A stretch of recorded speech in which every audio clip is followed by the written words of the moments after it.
Good morning, good afternoon, good evening. It depends upon when you're listening. Welcome to The Solution.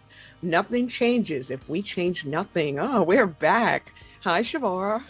Hey, Ronnie, it's been a while. It's been a while. Well, podcasting Yes, time. we see each other like every day. And by the way, we're the New York City Prevention Resource Center. We're housed at Children's Aid, and we're funded by OASAS. Okay. The Office of Addiction Services and Support. I said it right that time, didn't I? So how you been? I've been okay. In the office. I know we've been talking about in the past how we record from home, but today I am in the office in our new headquarters. It's nice here, very quiet. So if it does sound a bit echoey because there's no bodies to absorb the sound. Yes, that can definitely be a challenge, but I'm still locked in my bedroom with one of the dogs because this is not my day to be on. We have certain days that we're allowed to come in so nobody sits too close to each other. And I'm a Monday, Wednesday kind of gal, and Shavar is a Tuesday, Thursday kind of guy. hmm hmm But how are you nonetheless? Have you been outside? Have you? I mean, outside of coming to work, but how have you been? I started to get a little more comfortable being fully vaccinated. And then at first, when they started to say that fully vaccinated people didn't need to wear masks, most people still wore masks. But over the last few weeks, I've noticed that the majority are not. And I started feeling a little weird. And then Right. the numbers started to go up. And I started to feel very uncomfortable. I've never stopped wearing a mask. I'm not about to take that Likewise. chance. Likewise. Yeah, and now we're seeing what's happening. So I hope people listening are being careful that we're not out of the woods here by any means. We're still in the thick of it. And I want to see this happen where we could at least be comfortable again. But I think we're going to have this happening for a while where, we go back to wearing masks again. So I'm just going to keep it on. Yeah, I haven't stopped wearing my mask. I mean, I'm in an enclosed space by myself, but for the most part, like if I'm in the general area of the office, I have a mask on. When I'm outdoors, I have a mask on. When I'm on the elevator, wherever I go outside of my own home, I'm wearing a mask, and that's just me. And that's about prevention. And that's what we do on this podcast. We talk about prevention, and it's the That's right. prevention of spreading a virus. And that's the whole purpose behind wearing your mask. Whether you have it or not, and there are ways if you are vaccinated, where you can still be, I guess, a carrier of some sort and still spread it. We have to be mindful of those who are around us. So everyone has to still think of how to prevent this virus from spreading. You know, That's right. I mean, this Delta variant's scary, but there's going to be more. So, Yeah, absolutely. Viruses mutate, they grow, and that's the same thing with drug prevention. Things change. New drugs come out. They get mhm, modified. They get modified. Yeah, those things change. they really do. And, there's a lot of things. I remember when bath salts were all over the place and there was a ban on bath salts, but all they did was figure out how to make them differently. They changed the formula. Uh, so, something to consider, like you said, prevention. And we're all about prevention. But otherwise, I mean, I have a backyard, so I'm out in my backyard a lot. Uh, Especially with two dogs, two older dogs who need to go out more often. Uh, and I have a beautiful backyard. It's my sanctuary. It's kind of wildly grown back there, but I think I enjoy the wildness of it. It's so green and the birds sing. And I just really enjoy being outdoors there. No, I love the outdoors. I mean, I love I love the summer. I love. Don't get me wrong. I like the winter. Well, I love sledding. I love the sporting activities of the winter. But I love the outdoors. I love being outside. I like the birds, the animals, the people, whomever. It doesn't matter who you are. I like seeing people outdoors, and seeing people in the sun. That energy, there it goes. That energy Keep going. that people display, like the sun gives you. Even if you're upset, you still are lively because the sun is powering you to have that energy to display whatever emotion you have at that moment. It's a little tough. It's great.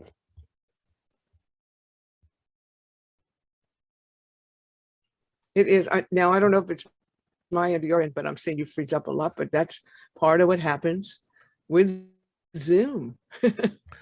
This is true. Hopefully it doesn't continue to happen. I just noticed that myself also. It might be the space that I'm in, but we'll It see what might be. happens. We'll see what happens. So our viewers and our listeners, bear with us as we adjust to new spaces. And I heard the doorbell ring. Likewise, it always happens when I'm So I'm talking. gonna, yeah, I noticed that. I wonder why. I'm gonna let our guest in. And we'll let her get in the door. There goes the doorbell again. I don't think other people hear it, but I hear it. Do you hear it? I hear it. Or is it just my settings? Now we'll let Deb get connected. Deb Dettor. Cats.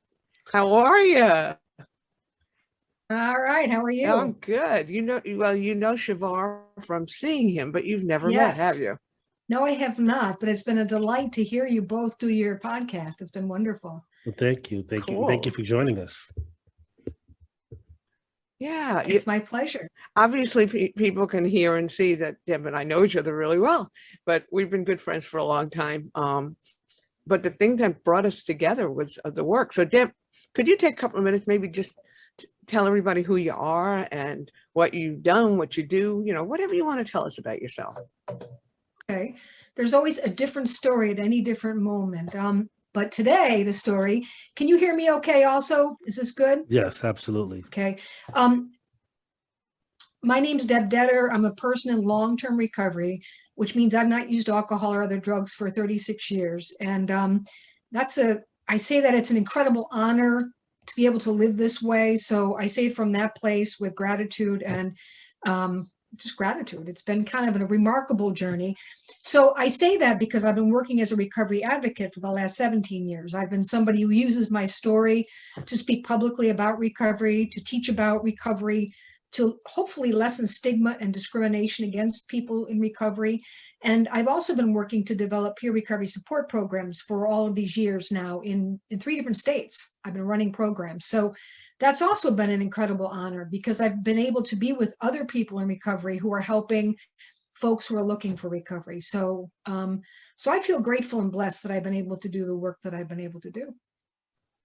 And basically that's how Deb and I met. We met in Maine years and years ago. It feels like ages, but it's early in those 17 years when I was working for the city of Portland for the public health division, and Deb worked for an agency called MAR. What does that stand for again? Maine Alliance for Addiction Recovery. And we got to do some cool things together. And I think the thing that maybe we're most proud of, and we have the most vested interest in, was the recovery center in Portland, the Portland Recovery Community Center. And we worked on getting a recovery community center in Maine. Oh my God, for years. We just writing grants and getting rejected, writing grants and getting rejected, until finally the state said, hey, we'll fund it. And we went out around Portland, Maine, and we scouted out locations, some really scary. It was a wild ride, wasn't it? Wild. Oh my God. But it was so much fun. And then we finally found the location. And all these years later, it's 10 years old now, right? 2011, Okay. Technically it opened. So it's, Yeah. And now they've moved to a bigger headquarters because there's so many people who go there. And they bought it, which is incredible. They bought their own space with parking, parking in Portland. It's an incredible thing. Parking in Portland's kind of like parking in in Queens. It's exactly like that. It's hard to come by. So that's how we know each other. But you've done such incredible grassroots work over the years, and you've done different levels of it, and you've really changed a lot of lives. And so what have you been up to over the last year and a half? I know, but nobody else does. I have been living through a pandemic. Like everybody else. And as I say this, the thing that is kind of astounding is whatever I've been going through, I then step back and think everybody's going through some level of this, right? That's remarkable to me that we're having this collective experience all together where, I really describe this as a death time, that it's a time where so many of us are losing other people. We've lost our freedom, being locked down. Many of us have lost jobs. I can't find like sustainable work right now. I'm doing piecemeal things here and there, but looking for, a full-time job to help support me right now. I'm not alone. There are millions of other people. So I think I start getting into this state and I look around, I go, oh, I'm one of millions of people. So it's really loss and grief. And I call it death. It's we're all facing death on some level. If it's not spiritually or psychologically, it's physically. We're losing people that we love.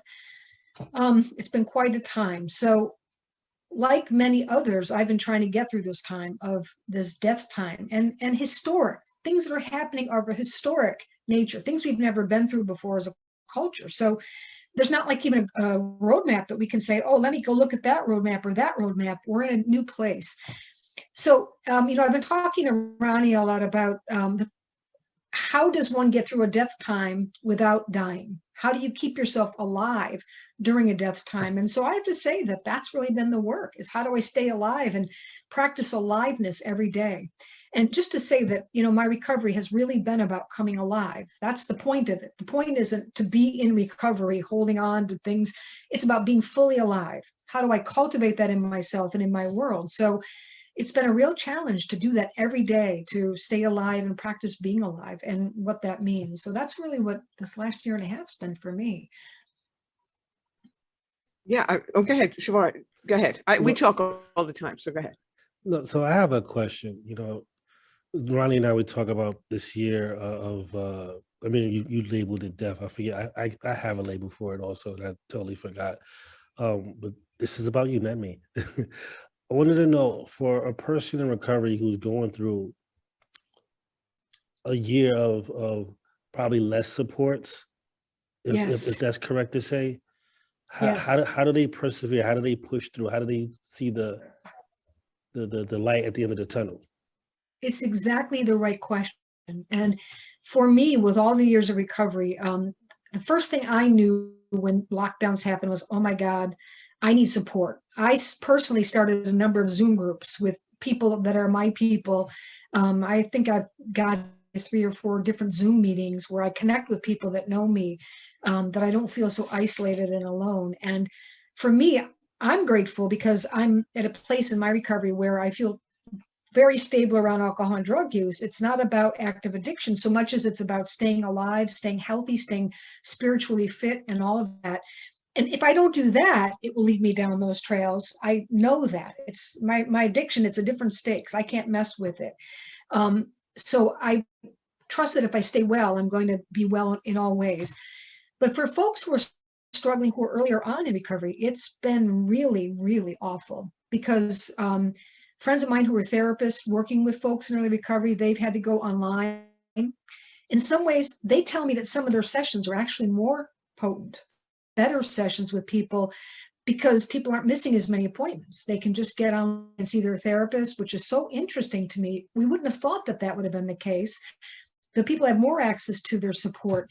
The hard thing has been 12-step meetings for folks who use 12-step meetings or group sessions or community-based things. Many of them have gone online. Churches have gone online and support groups have gone online. 12 steps have gone online. So, but people, not enough. They miss the hugs. They miss the connection. They miss the coffee dates. There are components that help them stay grounded and connected. So that's the thing.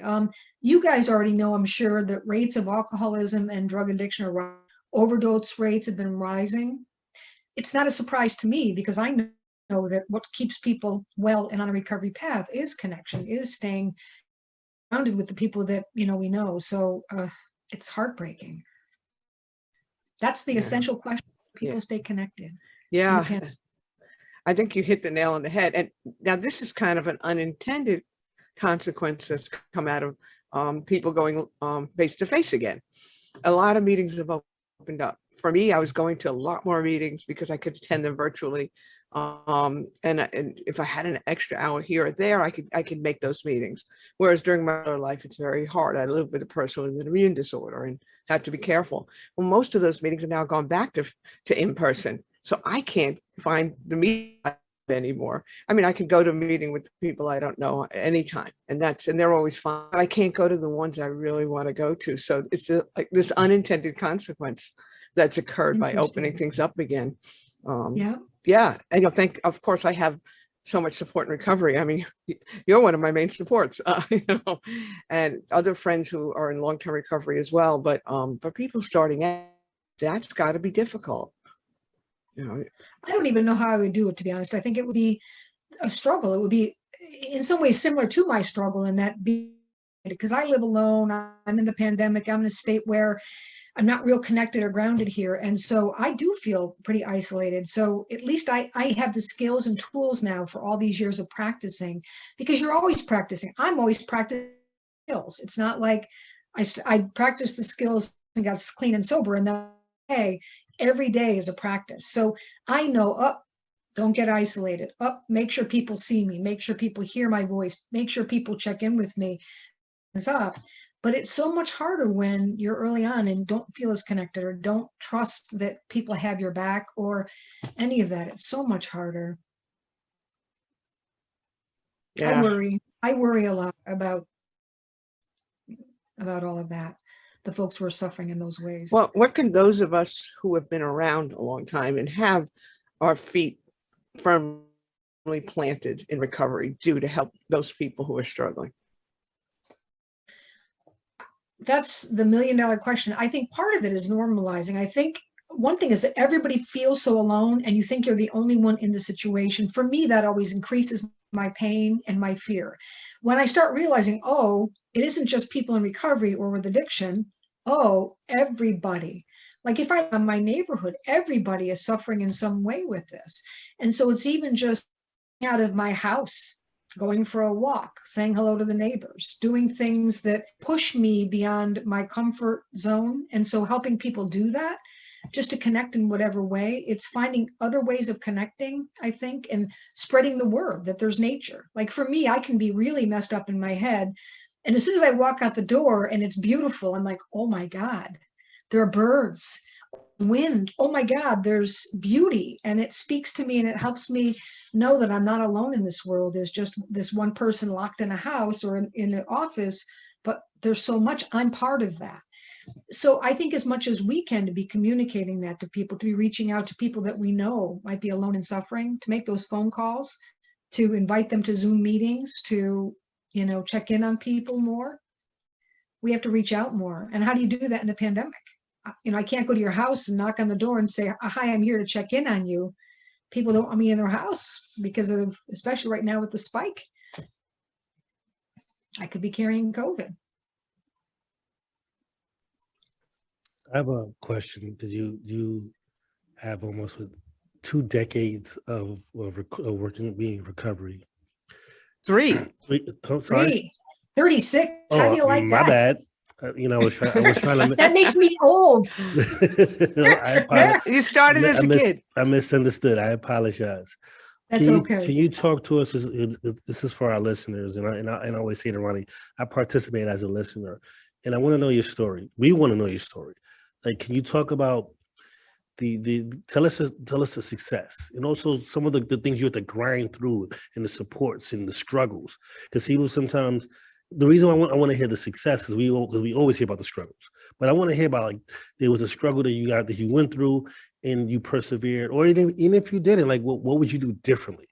That's a lot, I know.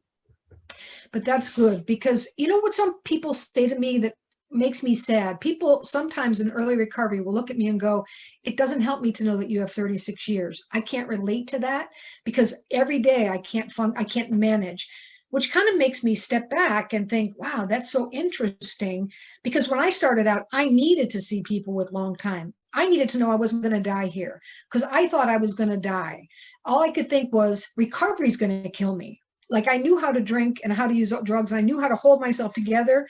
When I let go and started doing recovery and realized the world wasn't what I thought it was, I was afraid I was going to die. And I was afraid I was going to go crazy, I said, and that I couldn't manage my thoughts and my feelings and my emotion, all the stuff going on I didn't think I could do.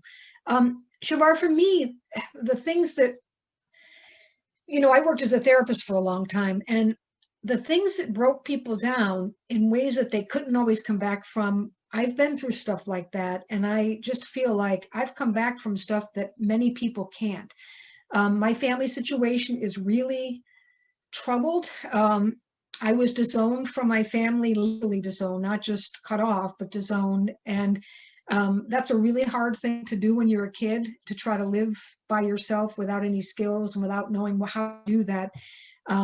I was told that it was my fault what my family was going through. I was told I was the biggest disappointment in my father's life and my family's life. And it's a bigger story with horror, with a death of my mother and a huge amount of suffering and a whole lot of things. And I thought that's what I was. I came into recovery thinking that everything bad was my fault and I was bad and wrong. And you can't live that way and be okay. You can't. So for me, using alcohol and drugs, quite frankly, kept me alive.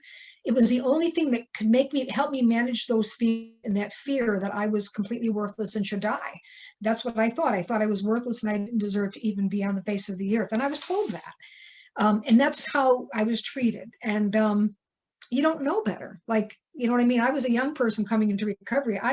I didn't think I'd make 30. I knew what I was doing. And I thought, you're going to die in a car accident or something, and it's okay. You're going to die before you reach 30.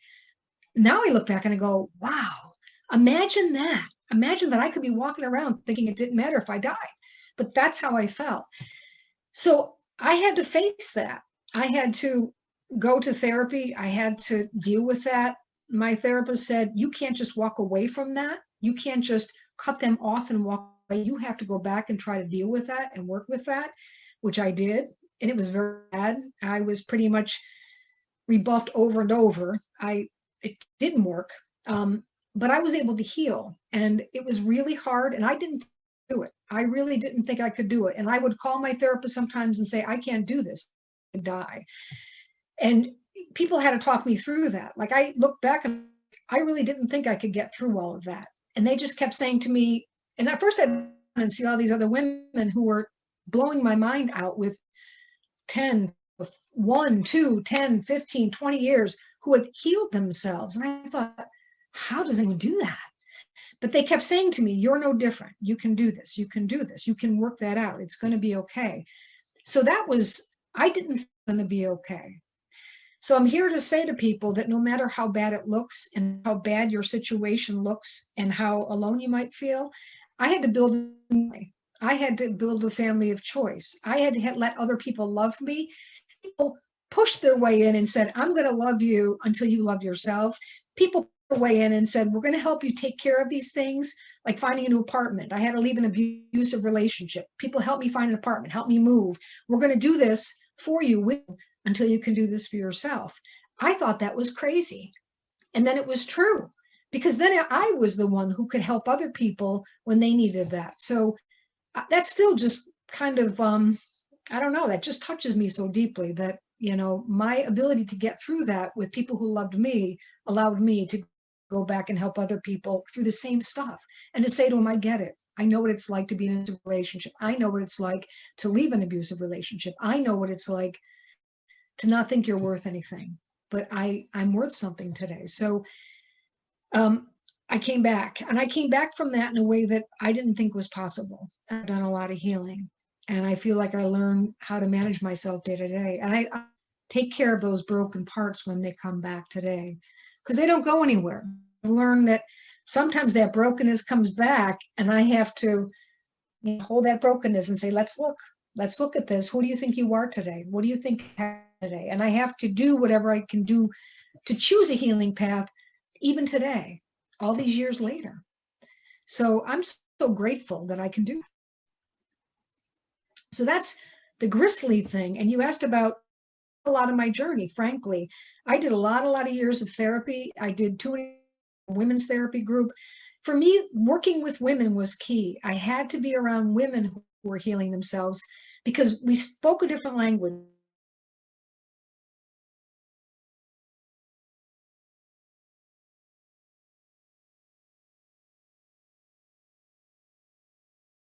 I didn't think it was possible for me as a woman. So for me, it's been women's groups, it's been women's 12-step meetings, it's been women's therapy groups.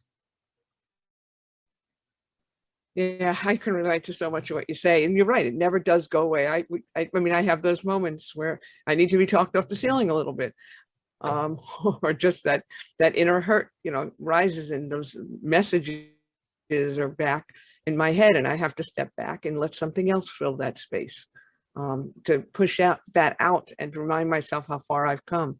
But I mean, you have such a powerful story, and you've shared it so willingly over the years, and I think that's the key. When I first started too, I would see the people with all this time, and be like, I can't even think of saying, of not using drugs or alcohol for like 2 days. How can they talk about 2 years or 20 or more? But I just kept hanging in there, and they kept doing the same with me. It's okay. And I'll never forget when I was coming up on a year, a dear friend I had made in the program came up to me and said, you have 4 days till you have a year. Don't think you've got this. And I looked at him. I said, what are you talking about? I'm a year. He said, many people go out there and use again before they get to that year. Oh, You're going to find the next 4 days are going to be so hard. You've got to take it just an hour at a time if you need to, but don't assume you've got this. And I took it to heart, and I just spent each day, and he was right. It got harder and harder as I got towards that 1 year, but I got past it because he told me something that I wouldn't have known otherwise, because I thought I got this. So it's important to know you're going to have those struggles, and we do get past them, and we do get better. Ronni, you're saying something that I want to make sure I emphasize, which is you and I both learned it was never about just me. I'm not going to be able to do it by myself. We have to reach out to other people. We have to listen to other people. It's part of the healing, because me by myself is going to recycle all those negative, terrible messages that kept me broken and stuck. And so there are times I don't have a choice, but I need to make a phone call and say, you got to listen to this and help me through this, because I can't think my way through this clearly. People help us get our minds back and our right thinking, our right-minded thinking back, because we can't do it by ourselves. We wouldn't be here if we try to do this by ourselves. That's right. And I always remember thinking, something I learned is I was so afraid to reach a hand out, but when I did, there were hundreds of hands reaching back, or endless hands. I don't put a number on it, endless hands reaching back, but I had to reach out. Even though they kept telling me, we're here for you, can we help you? I had to be willing to allow that help to happen. So yeah, powerful stuff. And that's not easy, because we were taught never to do that, right? Never to be weak, never to ask for help. That's part of the disease, if you will. That's part of the illness of thinking that we get to, that it's a solution that we're going to do by ourselves. Addiction seems to be a solution, but it's a self-generated cycle that only makes us sicker, right? So it's the only way out is to connect outside of ourselves. Yeah. And that's where I worry about people being home alone without those sorts of connecting places, where they're not just relying on their own thinking or their own whatever, their own life. How do I stay alive? That's the question. How do I become more alive today? That's every day. That's the question. Well, you've gone through a lot in the last year and a half, and you've learned a lot. I know that. So how are you going to take that into the next thing you do? Like, what do you want to do with that next? What's this next chapter for Deb Dettor look like? I've been thinking and feeling. It's not just thinking at this point. It's just, that's what I've learned too, is that I really try to open a space for, and again, many people are doing this. Is this the work I should be doing? Where should I bring who I am? How do I bring what I am? Where can I be of use and of service in the world? Because that still drives me, is to want to be of service in the world. That's what's lit me up all these years. I want to be of service. I want to bring what I know, who I am, into different settings to be of help to others. That's what I want. So I've been trying to open spaces for that, and I get senses of, what comes a lot is I'd love to work to empower women. We in Maine, if you remember, we had that wonderful women's recovery leadership training, and I think, boy, how could we make opportunities for women to be empowered, to become better, stronger leaders, to know that they can be leaders. And I'm really interested in finding a way to do that work. Somebody called me this week that I used to work with in New York years ago, blast from the past, literally early recovery, early 80s or late 80s. wanting to do consultation around some of this peer thing and whatever. And he's now in a position where he can do some of that. And he has a contract to do some of that. So that was an interesting conversation. So where can I say, here's what I've learned. Here are some really critical things for you to think about. Here are some places to advocate. I could bring that to a conversation, which was, I thought, pretty potent. After all these years of trying things and going, that doesn't work, this works better. I can now bring that to situations where I can be of help to others, I think. I want to work in a place where I feel alive, where I feel like I'm enjoying being there, showing up. I want to work with a good team of people who wants to be there and works as a team. The team thing is critical to me. I want to be in a workplace that's enriching. I don't want to be in a place where I have to worry about, who's on my back or who's doing this or who's competing with me or, that kind of thing. Work environment, good work environment, it's a hard thing to find, I think. That's not something that's simple. And I've been blessed to work in some really wonderful work environments and in some that aren't so wonderful. So I'm paying attention to that right now too, is what would feel like an enriching work environment where I feel like I can bring myself and really enjoy working with the people that I'm, doing the work with. That's critical. I want to hold out for that. I do have a question, and I apologize for going backwards because you keep bringing it up in different fashions. Would you say like 3 main components to recovery or support would be love, value, and connection? Oh yeah, that's great. Because I picked it up That's hearing great. you talk, about not having the value from the family, what have you, the having connection whereas people not having the supports to get through a recovery, having the love and someone backing you up. That's the theme that I'm getting when I'm hearing you talk about it. Yeah. Am I correct to say that? Do you want to elaborate on that? That's great. That's great. Yes. And I think the love part is love for myself, which coming out of an environment like I came out of, I had to learn how to do that. And imagine having all those years of, I think I was 26 when I started recovery, which is still young. I think, my God, I was a baby, but 26 and not loving myself, not even knowing what that meant. I had to figure that out. And it wasn't figuring it out. It was people helping me find that in myself. So that's critical. I can't love myself. The old adage, if I can't love myself, I can't love, but that's true. If it isn't here, if I'm not inspired from within, I can't give it to anyone. I can't. So that's essential. So that's exactly right. And it's letting people love me. It's letting myself love others. It's, love is critical, but the connection piece is part of that. So yes, I think you hit it right on the head with that.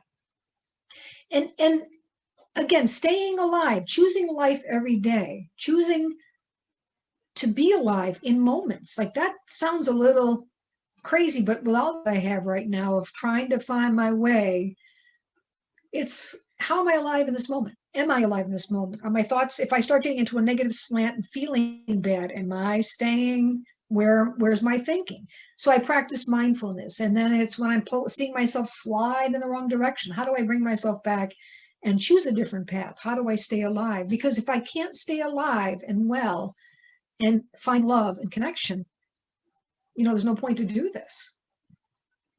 Yeah. And when you were saying that, I was thinking, as humans, we seem to be wired that we have so much trouble staying in the moment. Yet if we have a bad moment, we think it defines it's such a paradox, but in recovery, I learned to stay in the moment, and I learned to look at those moments and realize that doesn't mean that my day can be a wonderful day if I have moments of joy throughout my day.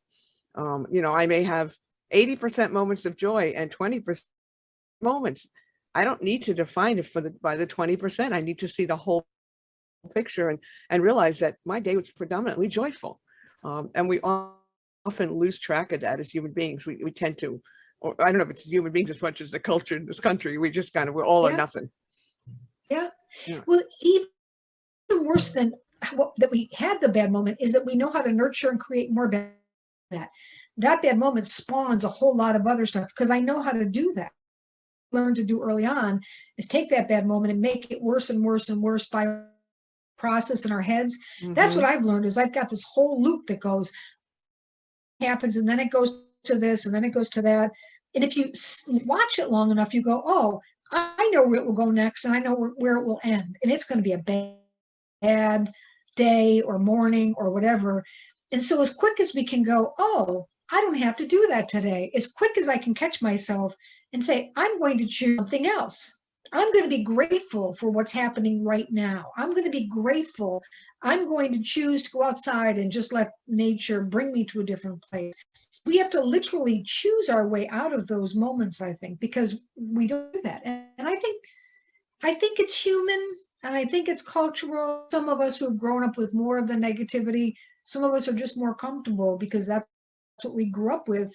We know how to do that. People with addiction problems know how to, we have to say, not today, not now, not now. Choose again, choose again.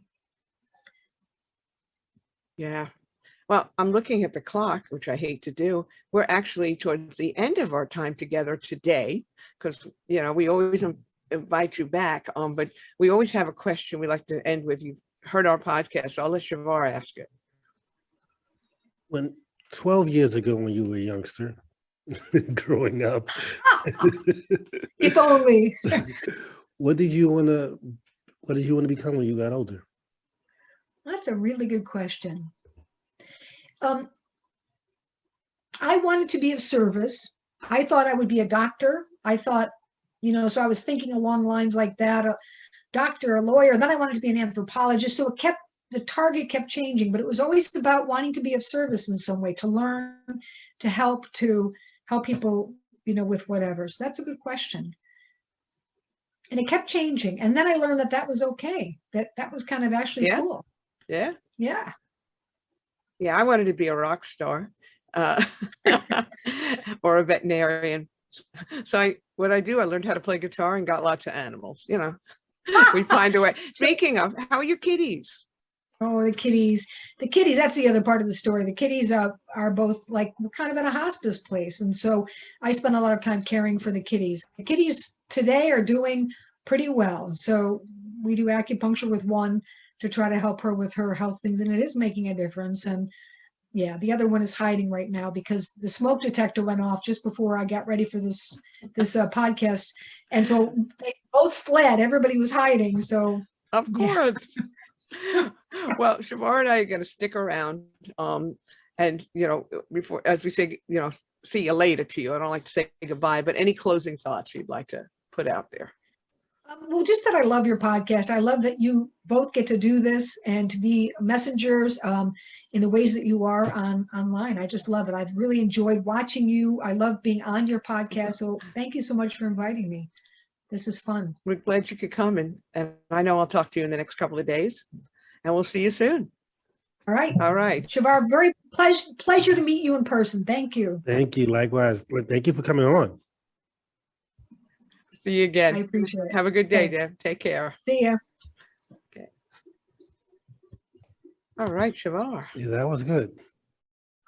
That was cool. I liked her story. I put a tear in my eye. I choked up a little bit. I was like, wow. I did too. And I've heard it before, and it still made me choke up. I was like, wow. And the pain some of us go through that people don't realize. Right. To get to the next level. And I'm happy she shared her story and she was able to share her story. I'm happy she's here today to talk about that. And I appreciate it. Oh, Deb has been so much a part of my recovery. I have learned so much from her, and her friendship is one of the greatest gifts of my life. It really is. And just she has so much to share with people, and such a powerful message, But I really enjoyed that, and it's really great to be back. And it is. We're going to try to do these more often. We've just been so inundated with our work duties. And we had some you have a birthday coming up. I had a birthday, we had, a whole bunch of things, but hopefully, we'll get into the every other week or weekly mode again soon. We're asking you to please, if you're on YouTube, subscribe, look for that little button on the right side of your screen, click on it and subscribe. And otherwise, we'll see you the next time. Because remember, we're the solution. Nothing changes if we change nothing. All right. See you again soon. Take care. Thanks for listening. Thanks for watching.